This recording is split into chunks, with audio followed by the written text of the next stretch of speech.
Welcome to the ITSP Magazine Podcast Network. You're listening to a new episode of Secure Your Strategy Podcast, where your host, Chloé Messdaghi, provides strategies to leaders and managers on how to repair critical issues in security and tech. We're glad you've tuned in. It's time to secure your strategy and your stakeholder approval. Knowledge is power, now more than ever.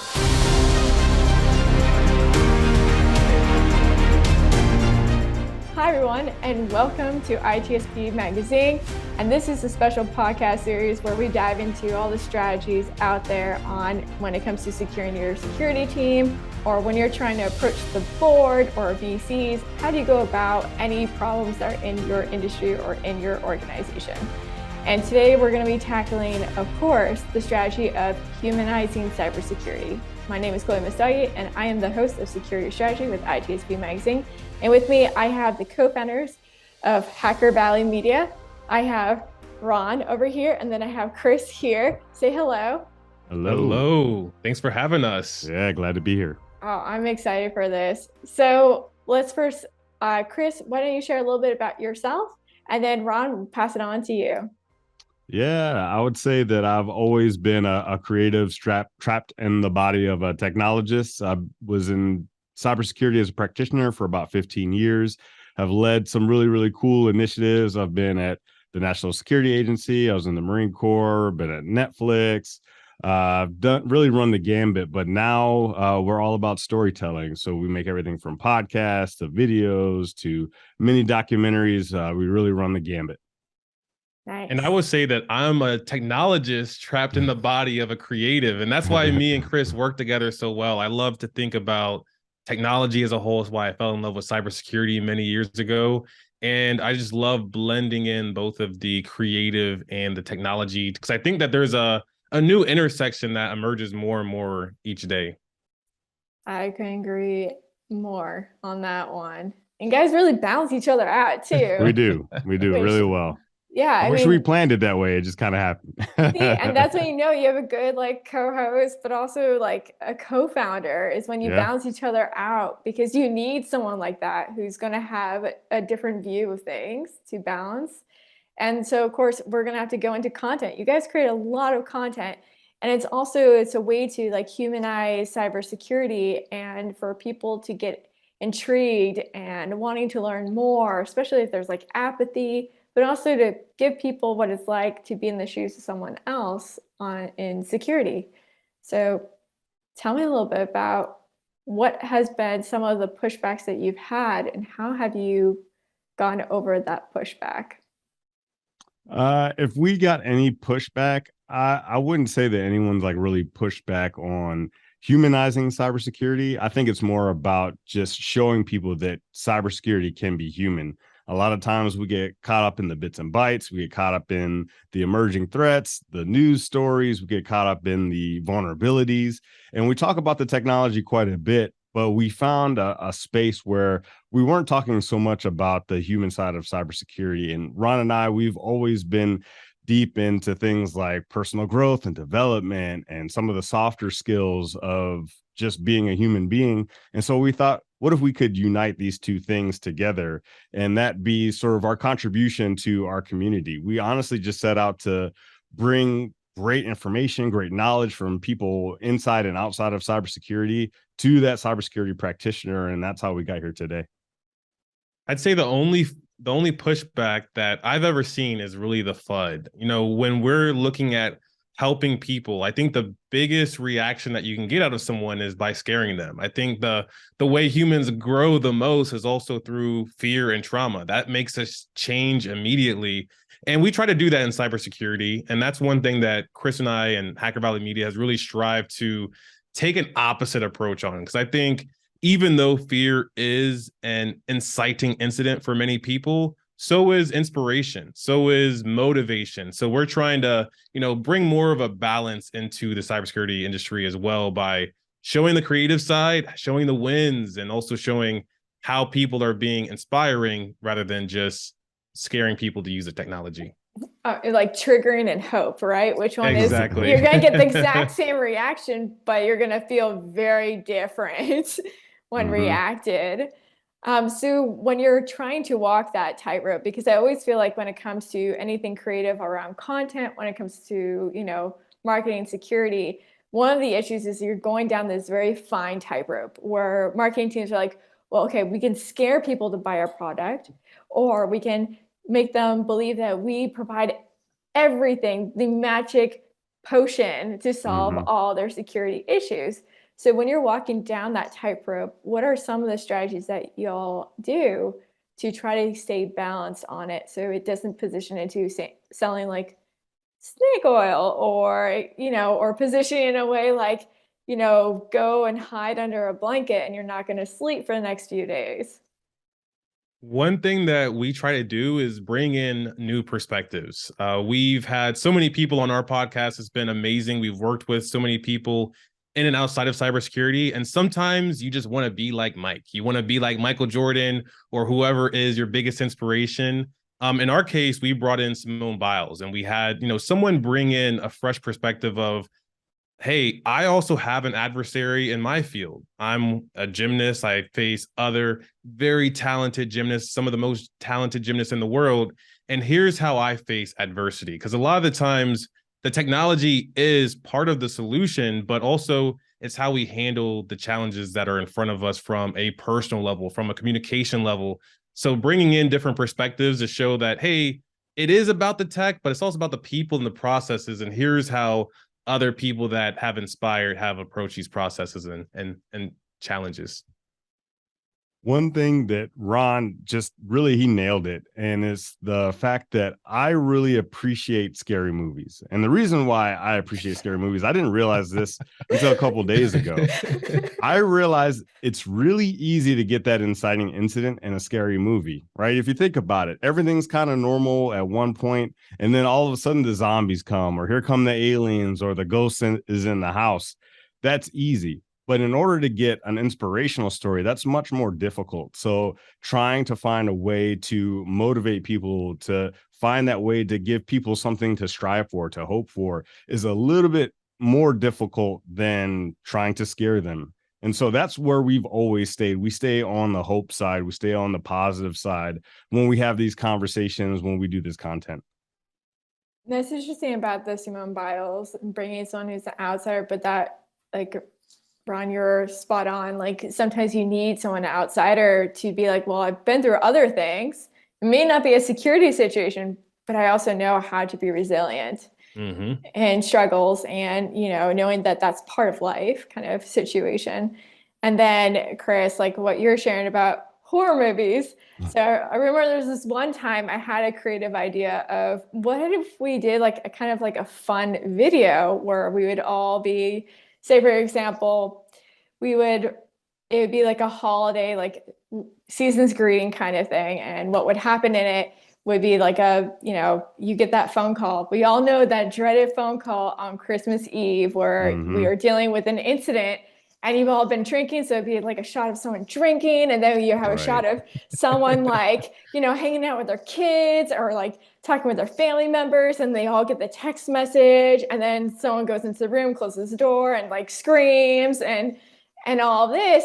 And then it would be like, wishing you the best holiday survival this holiday season. And I thought that would be such a funny video to do, because in my mind, I'm thinking this is it's playing with something incredibly serious, but for people to understand, like, this is an actual thing that happens all the time during the holidays.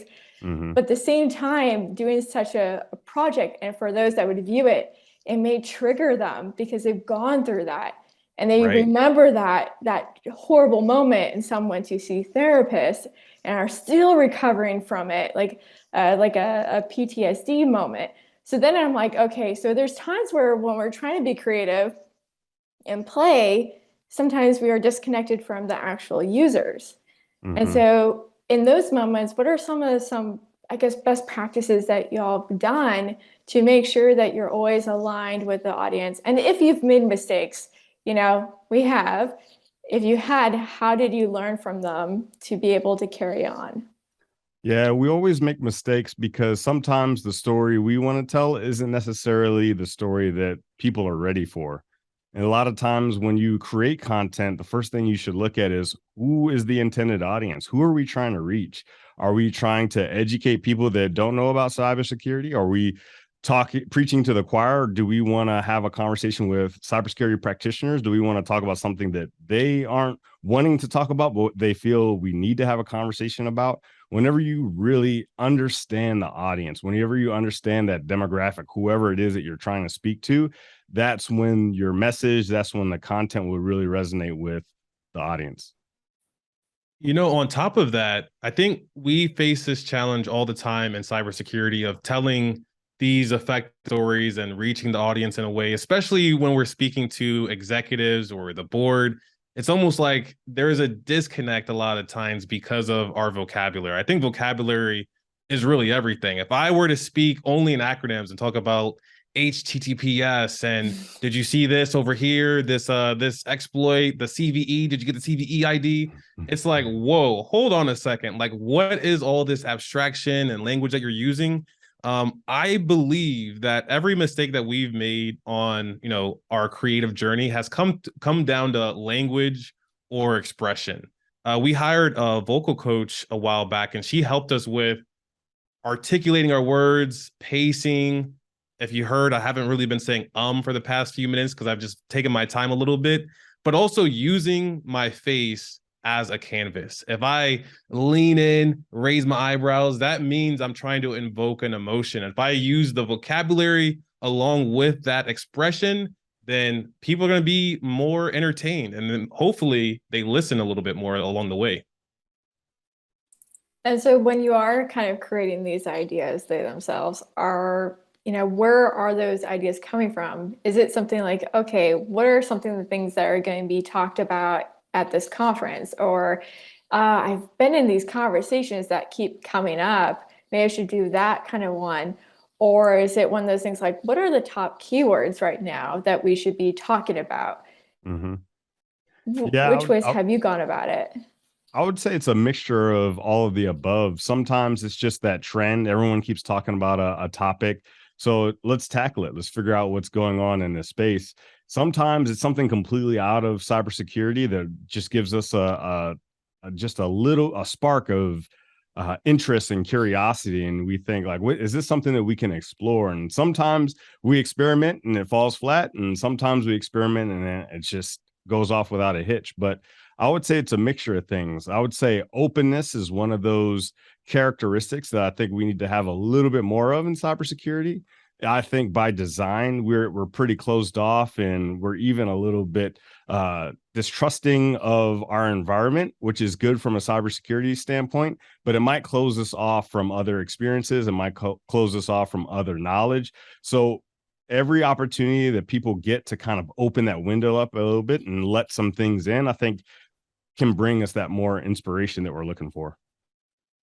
I'll give the technical answer because this is why me and Chris work so well together. When I'm really trying to get a message across, I will take a piece of Chris's advice and I will act as if I'm the other person, whoever I'm trying to give the message to or the story to. I'll act like I'm the other person. But what I'll also do is I'll make a flow chart or a mind map. And I'll say, if I say this, what are the possible things that the person will respond with? And then I like to traverse that mind map and make sure that when I do speak to someone, especially if it's on a very important topic, that I'm equipped and armed with all of the points that I think they're going to be curious about.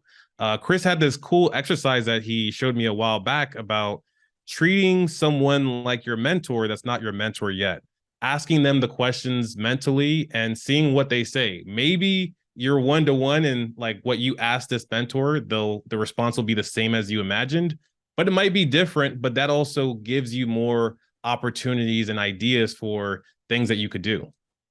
It's like putting on glasses where, you can see like a dragonfly, for example, like you'll be able to see all the different ways of how to view something versus this is what I'm thinking. This is the way I believe things are running and how people will respond to it. Now I actually am going to test this out. I keep thinking dragonfly, but it's like a dragonfly view of the world. The power of imagination. Right? Mm-hmm. Right. And so This kind of reminds me of that kind of talk of like, okay, when we're coming up with like creative ideas, how do we deal with people that might be like the people that are always the no in the room? You know what I mean? The ones that like, oh, I have this cool idea, we could do this, and then they're like, no, or like not going to happen. Where did you get the data for doing something like that? No data, no. And if you're a creative person, that's like the part where you just feel like creation just died in that one moment. And I remember reading that there's like I think it's called the Disney method. I don't know if you ever heard of it, but basically what you do is you bring a group of people into a room. You tell everyone, be the dreamer. Think of all the ideas in the world, but you cannot be negative about the idea. You cannot, you cannot break down the idea how it's going to fail. Just do all the ideas in the room. So everyone who enters this room has to be creative and big picture thinking. And then they bring it to another room. So then you go into a different room, and in this room, you bring all those big picture ideas, and then you bring it down, like, how would this work? And then from there, you go into another room where now you go into the detail of like, what will be the purpose of this? And how is it not going to work? If there isn't going to be a parts that are going to work, should we just remove this one item? So you kind of tailor it down, but then you allow for everyone who is that big picture thinker to analytical thinker to feel accepted and immersed in a room where other people have to take on that hat as well. I don't know if that's something that you all have done or something as a practice to help people reduce that immediate no. That's our job every day, is to help people out. And sometimes, you might deal with someone that has a negative first mentality where they like to dissect the problems and really tear something apart, because it's good to look at things from all angles. I love that Disney method, by the way, too. I never tried it, but I can almost imagine going into a room full of security practitioners and telling them that line, like, hey, use your imagination, don't say no to anything. People will be like twitching and jumping. They wouldn't know how to respond. What? Because it's hard not to look at some of the negatives sometimes. So what I like to do is just get curious. If someone says that something's a bad idea, I'm genuinely curious as to why. Like, why do you believe this? Maybe I have something to learn, or maybe there's a way for me to build a better relationship. A lot of the times when someone says no, it's not necessarily a no, it's really a yes, but. So I kind of try to look at it from that perspective, and then do some Socratic questioning where I'm like, all right, well then what about this? What about that? And go deeper down the rabbit hole. Yeah, I would say that we do a little bit of this in Hacker Valley, right? We come up with ideas all the time, and then we try to figure out how they might work. And there are times where we're working with folks and we might think it's the best idea in the world, and they don't think it's the greatest idea ever. That's when I had to learn that not every idea is for everybody. So maybe you're working with a team that is like, that idea is not for us. It might be for someone else. It might be an idea that you just keep in your back pocket, and you wait until you find the right team and the right people to do that particular idea with.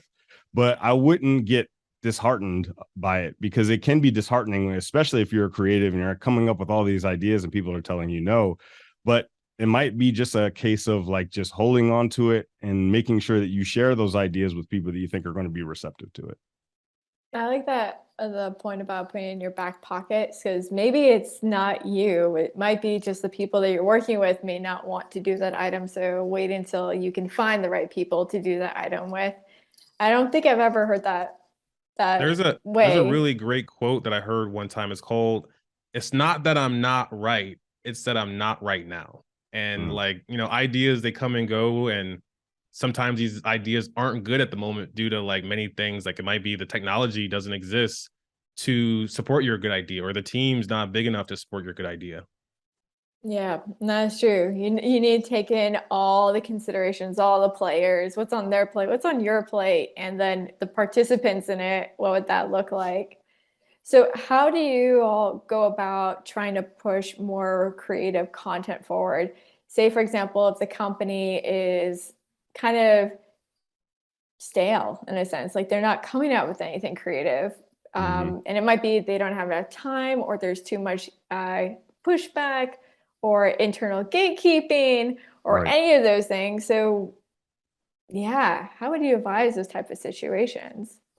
I would say first you have to look at who you are as a company, right? What do you stand for? What are the personalities, the traits, the values that you bring to the community? And then you start to walk backwards from there. And once you have that, then you want to understand who are you speaking to? Who is that audience? And then you try to marry the two together. If you are a company that has a lot of life and a lot of comedy, it might be a time where you have to try that comedy, give it a shot, and try that comedy with that particular audience in mind.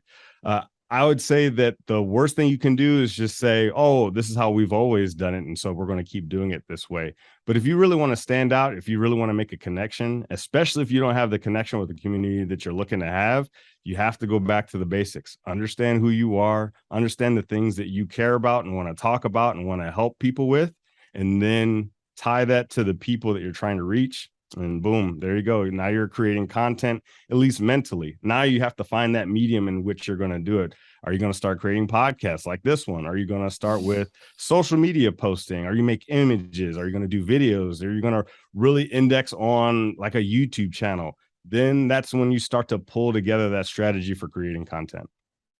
What I see happen sometimes is you'll go all in on one thing before you know that it's going to work for you. I've been guilty of this. I think we both have, Chris and I would imagine you too as a content creator, is sometimes it's just good to experiment. And experimentation has nothing to do with sharing it with the entire world. Experimentation is trying something new out, like going back to the sharing an idea and getting it beat down from someone. That might be a good thing, especially if you have a video idea and it's not well produced, you don't have a video editor. These things just might not work out, but at least you'd have a pilot. You might have a script, something that you could share for when that opportunity is ready. And I think that we're all able to express ourselves creatively in many different ways, whether it be written, spoken, acting. We just might not know how to tap into that yet. And I think the more that we put the reps in, the more that is visible to when it's time to tap into that skill. So how do we tap into creativity for people that struggle for creativity? The best way to tap into creativity is remind yourself of when you were a kid. I mean, that's when it really started for a lot of us, whether we're doing make believe, whether we are playing with action figures, or we're playing in doll houses, or whatever it is, we're, playing different games you do as a kid. You start to imagine, you make believe like, oh, what if, or imagine if.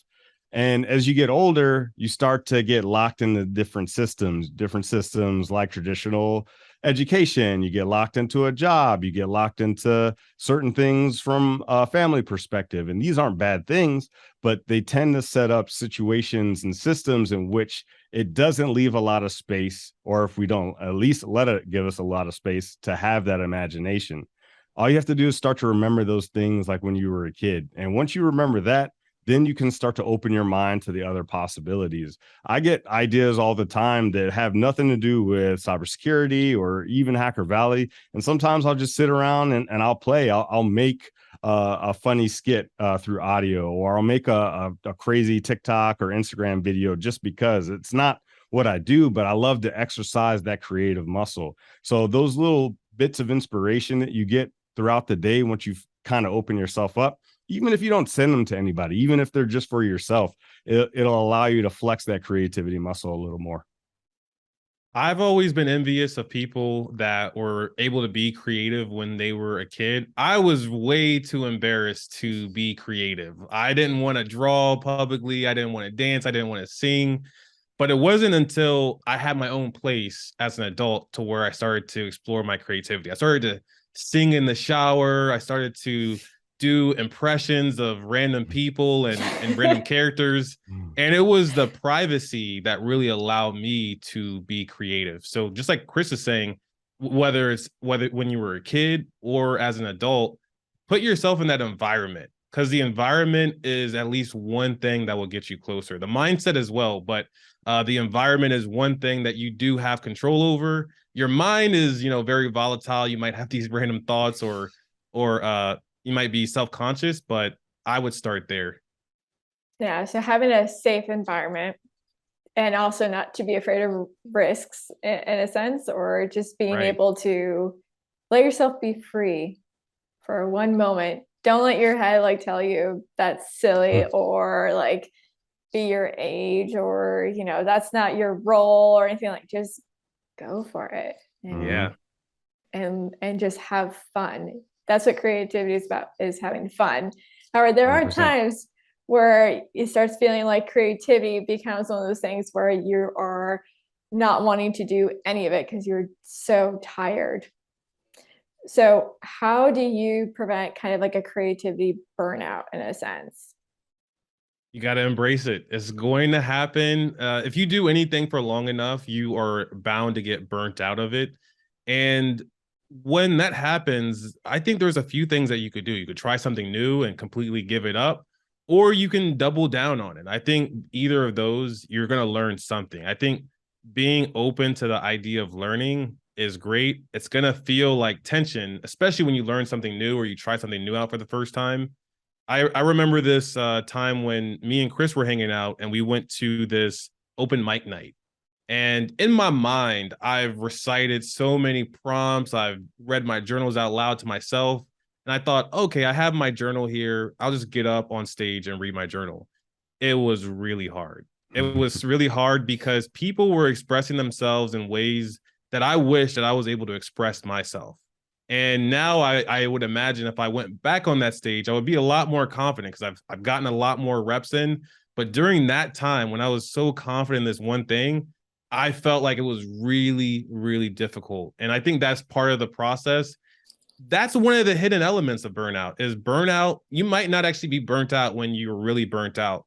One of my favorite inspirations to watch on YouTube is David Goggins, and he's a former U.S. Navy SEAL, and he says that really when you feel like you're at 70%, you're really at 30%. The human capacity and capabilities are vast, so I wouldn't count myself out and say that I'm burnt unless I'm very sure of it. Yeah. Also like perfectionism, right? You're kind of tapping on that, right? When you are trying to be perfect, you're going to get burned out. You're also never going to be creative. And I do remember there was an artist that once said this, which was something around the lines like, when imperfection is when creativity and beauty happens. It's when you start living. So, okay, Chris, your turn. Yeah, I mean, I would have to agree with that. You can't be perfect all the time. That's going to definitely burn you out. And striving for perfection is kind of a fool's errand. But when it comes to getting burnt out when you're doing something creative, sometimes it's time to take a break. Sometimes you got to switch things up.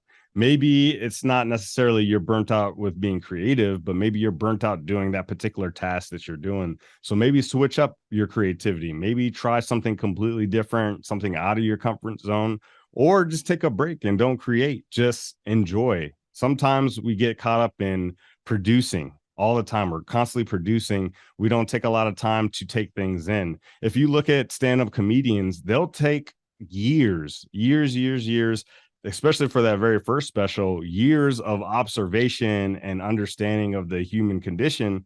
And then they'll stand up on stage for an hour and they'll present what they've seen. And then they'll do that over and over and over again.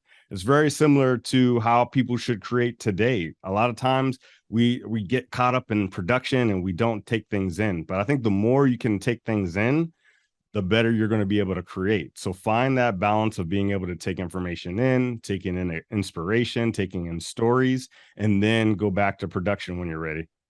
I like that. All really good tips. Well, thank you so much, Chris and Ron, for being on here today with me. And, if anyone wants to reach out to them, their information will be posted below the video, but also in the podcast that you're listening to on ITSP Magazine. So thank you all so much. If there is one last takeaway, if you had 30 seconds of your best tip on being successful in this industry when it comes to being creative, what would that be? And go. No pressure at all. You want it first, Ron? I would say start today. See what you can do today and let that lead you into tomorrow. Nice. I would say that remember that everyone has that inner child in them. No matter how mature they are, no matter how powerful they may seem, they're still that inner child. And sometimes when you make content that really appeals to that inner child, it really, really sparks something in them. If you look at things that focus on nostalgia, look at things like Stranger Things, very nostalgic for people that came up in that era. So just remember that everyone's a kid at their core, and you'll be all right. I like the tip. I will still not watch Stranger Things. I cannot handle horror. I don't know how you do it, Chris. I can't do it. Horror is great. I think it's awesome. Well, thank you all so much. And I look forward to having you guys back on for another. Absolutely. Thanks for having us. Thank you. Thanks.